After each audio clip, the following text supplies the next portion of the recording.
simulasi, wawancara, dokumentasi berupa dokumentasi. Gimana maksudnya dokumentasi berupa wawancara? Misalnya gini, instrumen mengumpulkan data yang peneliti gunakan.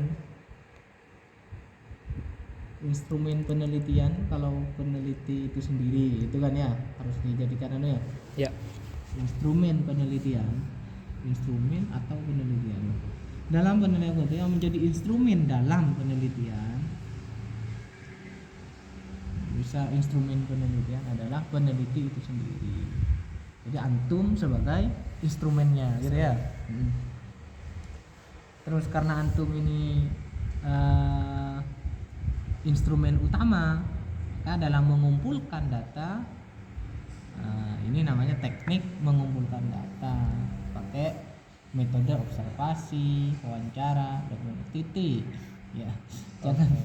Jangan ngomongin tadi titik ya, baru jelaskan, belum dijelaskan ini ya. Ini teknik kan sudah ada nih ya, sudah ya, artinya sudah dijelaskan kan, berarti teknik pengumpulan. Berarti di sini udah dihilangin, yang di sini dihilangin. Berarti ini ya, dalam mengumpulkan data peneliti menggunakan teknik ini sudah titik. Berarti bukan instrumen pengumpulan data Ustaz ya? Ya. Jadi instrumennya adalah peneliti sendiri, gitu kan ya? Iya, betul.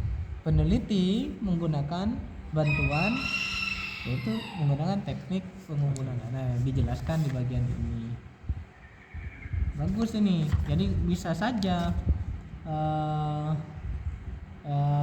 instrumen pengumpulan data yang peneliti gunakan ya.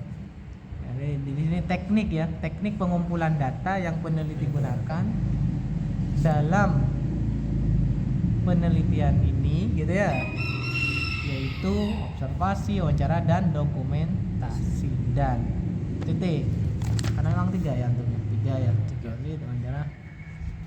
Ini penjelasannya di sini. Ini garis-garis ini hilangkan kemarin aja. Ya. Wawancara langsung. Nah, antum dalam wawancara menggunakan pedoman wawancara apa enggak? Kalau enggak pakai enggak apa ya? Kalau enggak pakai berarti harus jelas. Ya. Ya. Yang istilahnya poin-poin yang ditanyakan. Yang ditanyakan dalam wawancara. Ya. Jelas. Kalau misalnya enggak pakai. Cuman kan wawancara itu rata-rata pakai pedoman wawancara. Berarti kalau pakai pedoman nanti dicantumkan di sini juga, Ustaz? Ya, sampaikan di sini menggunakan pedoman wawancara. Lah pedoman wawancara itu yang antum buat. Terlampir berarti ya? Terlampir. Pedoman wawancara. Dengan siapa? Pertama, kepala sekolah. Ya, betul. Dengan kepala sekolah. Apa saja pertanyaannya? Oke. Kalau bisa pertanyaan yang sama itu juga ditanyakan kepada yang lain. Untuk apa? Untuk membuktikan bahwa data itu sama, ekuivalen. Ya. Berarti itu nanti sama dengan triangulasi, Zat? Triangulasi. Ya. Nah, cuman triangulasi sumber namanya. Iya. Kan ada triangulasi metode. Kalau triangulasi metode itu hasil wawancara divalidasi berdasarkan pengamatan. Misalnya antum menanyakan tentang A, jawabannya ternyata B, gitu ya. Lalu antum cek di pengamatan apakah betul A itu B. Nah, ketika betul berarti memang betul. Nah, ini berfungsi nanti ketika antum di bab 4. Antum langsung berdasarkan hasil wawancara, ketika kami tanyakan tentang ini ternyata memang menghasilkan begini. Dan ini sesuai dengan apa yang peneliti lihat sendiri, gitu. Hal ini dikukuhkan juga oleh dokumentasi. Nah, itu namanya triangulasi metode.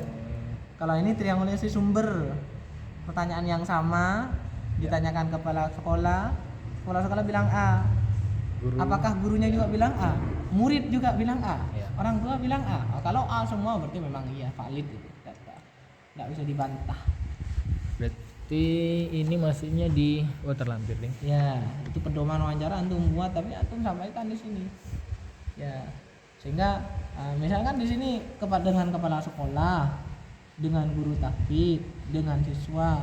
Apakah pertanyaannya sama? Mungkin ada yang sama, mungkin ada yang beda. Ya kan? Iya. Kan tergantung bagaimana. Kalau menurut saya yang bagus tuh samakan saja pertanyaannya itu sehingga jawabannya bisa beragam. Iya. Untuk siswa antum milih berapa siswa, itu jelaskan juga. Oh, harus itu kan berarti enggak. Ini kan tekniknya ya. Ya. Nanti ada sumber data. Ya. Sumber data enggak ada lagi. Cuma sampai di sini. Sudah. Wow. Ya harus dilampirkan ini. Ya, sumber data. Ya, kayak gini ini kan kredibilitas, pengujian kredibilitas kan begini. Ini sudah antum. Ini yang saya bilang tadi. Iya. Triangulasi teknik. Tadi ya triangulasi sumber kan gitu. Berarti tadi yang kurang apa sih di belakangnya? Sumber data? Ya kayak ini, kayak antum menentukan siapa santri yang diwawancara. Oh, Nah, antum oke. sampaikan saja ada berapa Wak, di sini. Untuk santri gunakan sama ya. Kalau bilang siswa, kalau Oh, iya. santri santri. Iya. Mulai dari awal sampai Sampai akhir itu sama istilahnya. Ya. Kemudian observasi. Observasi ini juga sama.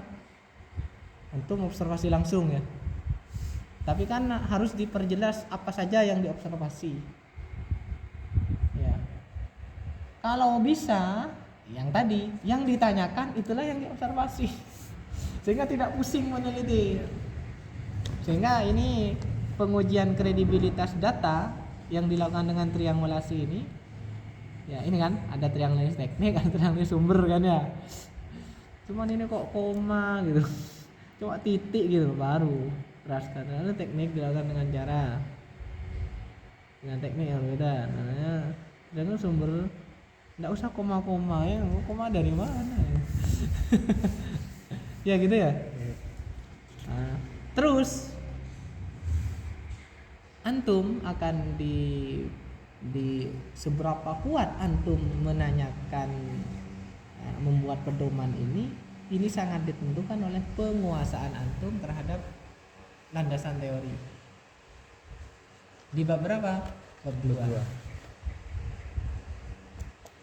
Jadi bab 2 ini adalah ilmu yang antum bawa sebagai bekal Wawancara. iya untuk menanyakan. Sehingga kalau misalnya begini, misalnya ya, antum menanyakan satu hal. Lalu jawabannya kepala sekolah bilang begini. Melebar gitu. Antum bilang begini ya, misalnya A B C D E.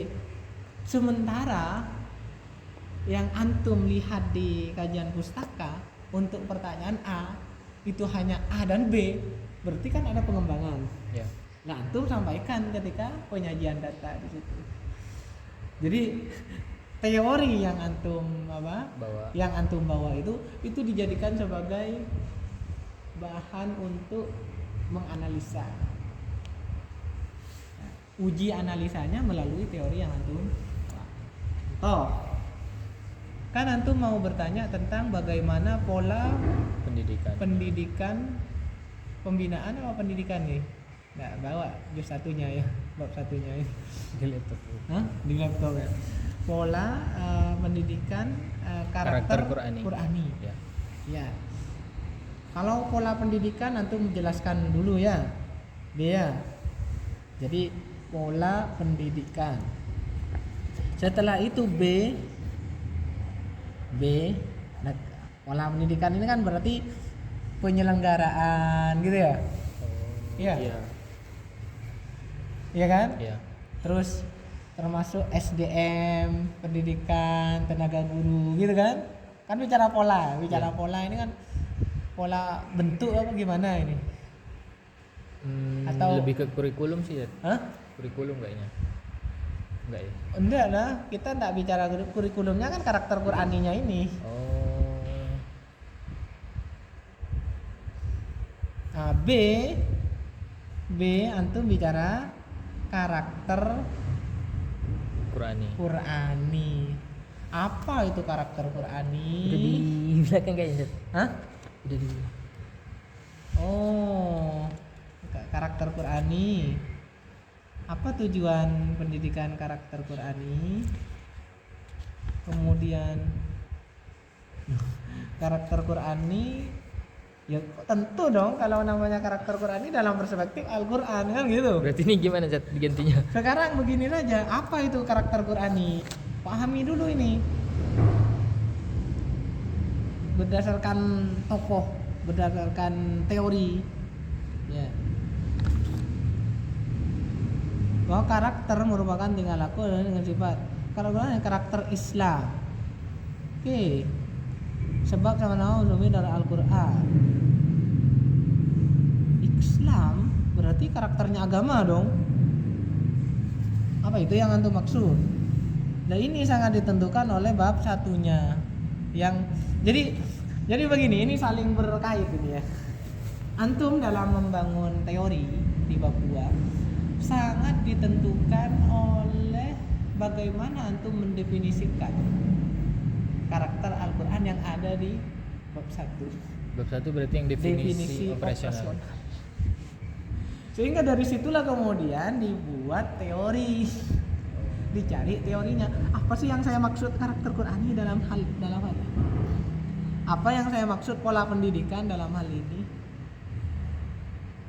Ini Oke. sudah seolah-olah antum sudah apa? Sudah ujian proposal ini. Sudah bicara skripsi ini. Ya. Ya. Jadi dilihat itu betul-betul baru antum hadirkan teorinya yang dibutuhkan oleh antum sendiri. Pola pendidikan itu apa? Karakter Qur'ani itu apa? Sehingga kalau ini belum jelas, berarti karena ini haknya antum, Ya. haknya peneliti untuk mengambil teori sesuai dengan keinginan peneliti. Penguji, pembimbing hanya membimbing, hanya menguji kevalidan karena antum yang membangun teorinya antum sendiri. Berarti saat ini apa saya pindah aja ke pengertiannya yang Apa? ya ini isinya ini saya pindah ke situ aja Ustaz. Apa? Karakter Al-Qur'an. Iya. Nah, apa silakan. Jadi karakter Al-Qur'an itu biasanya banyak, religius. Jadi begini, supaya antum bisa bertanya dengan clear dan bisa melihat dengan jelas, karena antum mengamati ya, antum juga bisa melihat ya. Antum mengamati, antum bertanya kan gitu. Iya. Ya.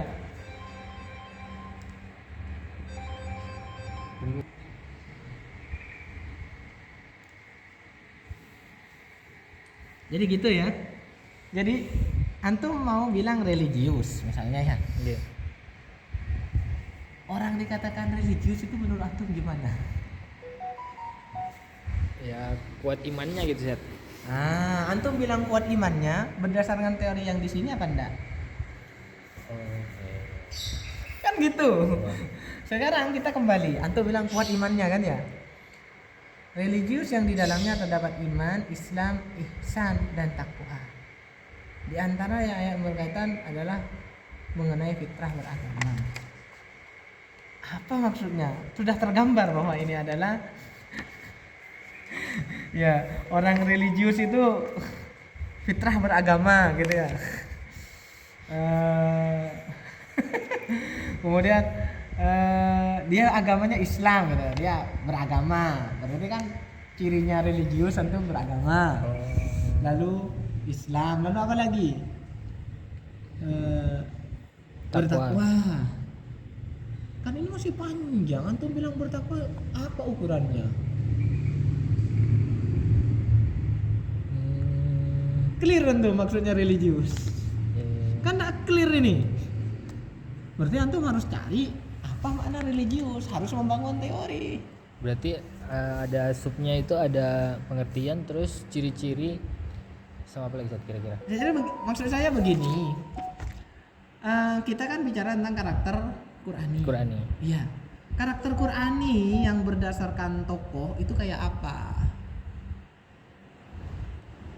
Berapa orang yang bicara karakter Qur'ani? Nah, tanya berapa orang di Indonesia lah, karena bicara karakter ya. Berapa orang yang bicara karakter Qur'ani? Siapa saja? Terus apa pendapat mereka? Ya. Lalu yang jelas kemana karakter Qur'ani yang mana maksud? Antum ngambil yang mana? Kan antum juga yang meneliti. Kalau poinnya kan saya sudah insight religius dan seterusnya itu Oke. berarti tinggal dijelas jabarannya aja saja. Nggak apa-apa kalau memang antum ngambilnya religius. Religius itu kan yang saya maksud gini. Kalau ini sesuatu yang tidak konkret, Iya. antum bilang religius. Religius pakai jubah gitu ya. Misalnya ya. Iya. Religius pakai jubah ya sudah itu loh indikatornya. Maka antum harus ada indikator religius.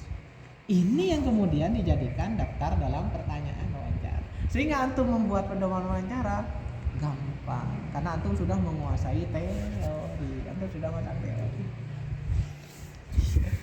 Ya, misalnya dia kalau kita mengatakan religius itu adalah beragama, oh ya, antum beragama, iya, masuk religius berarti. Oh, antum agama Islam? Bukan. Oh, enggak. Cuman satu syarat religiusnya. Ya. Kan gitu Ya, indikatornya kan. Antum bertakwa, lah indikator bertakwa kan masih dipertanyakan. Kalau indikator bertakwa berdasarkan Al-Qur'an adalah yuqimunas shalah, yu'minuna bil ghaibi wa yuqimunas shalah, misalnya antum membangun dari Al-Qur'an, enggak apa-apa. Berarti nanti pertanyaannya ke wawancaranya pertanyaannya kayak gimana sih kalau kayak gitu? Iya, kalau menurut saya ya jangan pakai religius. Oke, siap. Berarti Bertakwa gitu aja langsung. Karena kalau bertakwa sudah pasti dia iman, dia pasti Islam. Dan ada penjelasan. Kalau kita pakai religius, oh iya itu di religius itu. Orang kembali bilang religius. Nah, apa-apa antum bilang religius tapi perjelas indikatornya. Iya kan? ganti aja gitu. Indikatornya perjelas, misalnya sholat 5 waktu, rajin ngaji Al-Quran, ya, antum yang membangun sendiri dan itu diambil dari tokoh. Orang bertakwa kayak apa? Oh ternyata dalam Al-Quran begini, oh dalam hadis begini ya, antum kan yang membangun. Kita kan sumbernya Al-Quran ini, enak ini karakter Al-Quran ini. Baru jujur, orang religius tuh jujur, bicara jujur ya kan? Jujur adalah anak terpuji yang sifat dari kepribadian Nabi Muhammad dengan sifat siddiq, amanah dan amanah, benar dapat dipercaya. Nah, ini kalau bisa kayak gini ini ditulis ayatnya dan artinya, baru antum dijelaskan dalam Al-Quran. Ini kalau bisa supaya tahu bahwa jujur itu bisa dibangun ininya. Toleransi ini gimana toleransi ya, namun yaitu pemaaf, lapang dada loh. Kan beda kan dengan dia pemaaf sama lapang dada, kan beda kan? Kalau kan jelas kalau dalam akhlak Al-Quran, kalau urusan dengan akidah lakum dinukum waliyadin itu toleransi, itu karakter Qurani kan gitu. Nah, tapi kalau dalam hal nasihat, dia nasihatnya setelah selesai lana a'maluna walakum a'malukum kan gitu. Itu namanya toleransi. Ini pemaaf lapang dada dari mana ini kan? Kan ini tidak jelas ini dari mana ini sumbernya. Oh ini ya Hasan Zaini ini. Oh ini perspektif Al-Quran tentang pendidikan karakter. Antum tidak bicara pendidikan karakter, antum bicara karakter Al-Quran. Karena antum bicara karakter Quran ini. Bagaimana pola pendidikan untuk membentuk karakter Qurani, kan itu intinya antum ini. Kalau yang saya pahami dari proposalnya. Ya kan? Sehingga antum dan karakter Al-Qur'an ini karakter Qur'an ini sangat luas. Sekarang begini saja. Karena ini konteksnya adalah santri, maka antum batasi. Karakter Qur'ani ini enggak apa-apa, bagus sudah, jujur gitu ya. Jujur dalam apa? Nah, yang jelas indikatornya, indikator dia jujur apa? Ada semua ini. Disiplin, indikator disiplin apa? Sehingga masing-masing, karena indikator-indikator lah itu yang kemudian antum akan tanyakan di wawancara.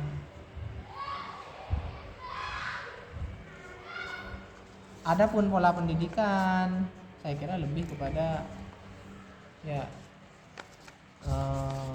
pola pendidikan, mungkin pola pendidikan Islam mungkin ya, pola pendidikan pesantren. Lebih ke pola apa yang dipakai pesantren.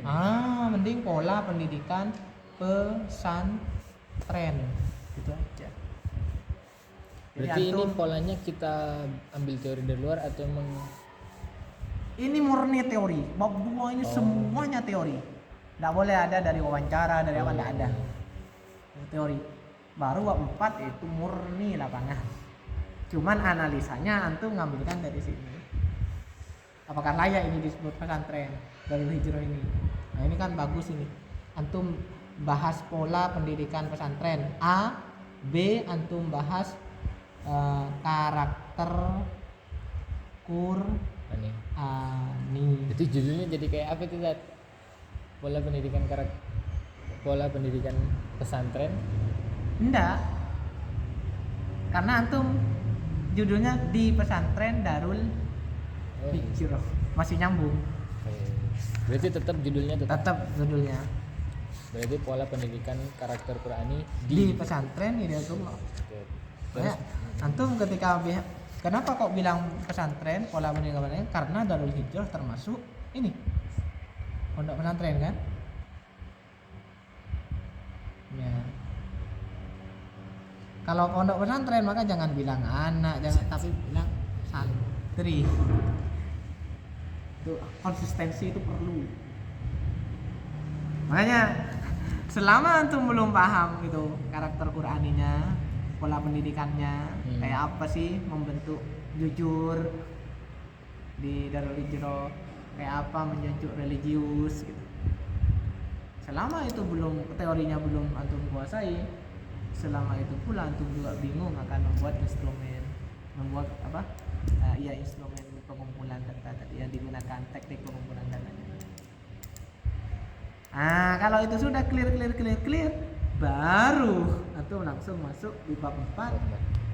Langsung apa yang antum harapkan sama dengan bab yang di sini. Antum kirim WA saja outline-nya setelah ini. Outline-nya sampai pembahasan. Outline itu kayak daftar isi. Oh ya. Ya. Yang jelas antum harus ketika ujian proposal anukan outline-nya itu. Lampirkan. Biar orang itu tidak ada langsung sekiranya ada masukan penguji langsung. Apa yang antum clear ini? Saya kira bagus ini. Pola pendidikan pesantren kan. Saya belum menguasai ininya sih, Set. Cara ngumpulin teori, bangun teorinya gitu ya. Gini, pola pendidikan pesantren ini meliputi apa saja? Kan ada macam-macam pesantren. Berarti nanti menjelaskan misalnya kayak apa kemarin ya, pengondisian lingkungan, terus apa lagi ya, lupa kemarin. Kalau